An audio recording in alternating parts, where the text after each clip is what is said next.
All right, folks. So tonight we want to talk about the 2024 presidential election, or as some say, selection process.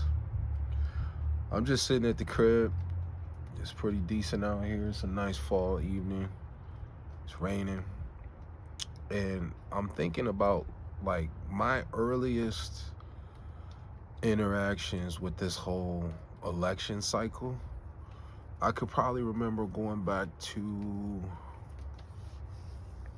1990. And I think at that time it was George Bush, and I can't remember who else. Maybe was it Jimmy Carter? I don't remember honestly. And I could look it up, but I'm just trying to go from memory. I do know Bush was around. It was towards the end of a Reagan era. And just looking at the state of politics, especially as it relates to the federal election and that whole cycle and how things go versus what it is now, when you got people like a Cardi B coming out in support of one uh, Kamala Harris, claiming what are they saying?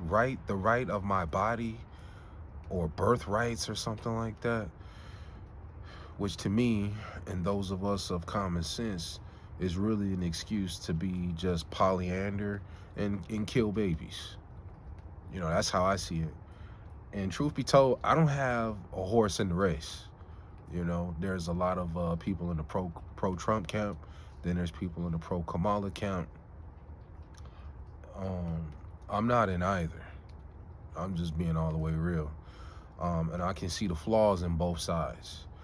However, the reality is one of them will be selected if one hasn't already been selected. Um, if in I'm in Minnesota right now, and the climate here, where I'm working, they're talking about you can, you can have a day off the following day because who knows, there might be riots, there might be this or that going on, and we just don't know. This election is expected to bring powerful emotions out on both sides, right? This is the tragic comedy we're all in. And I would have to agree with that. I don't necessarily know, like, as far as if people are going to riot and this and that. Either way, rather Trump wins or Kamala wins, I do think that there could potentially be riots either way.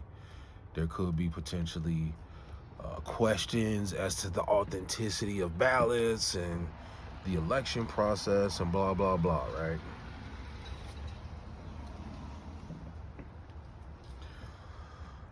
I just think that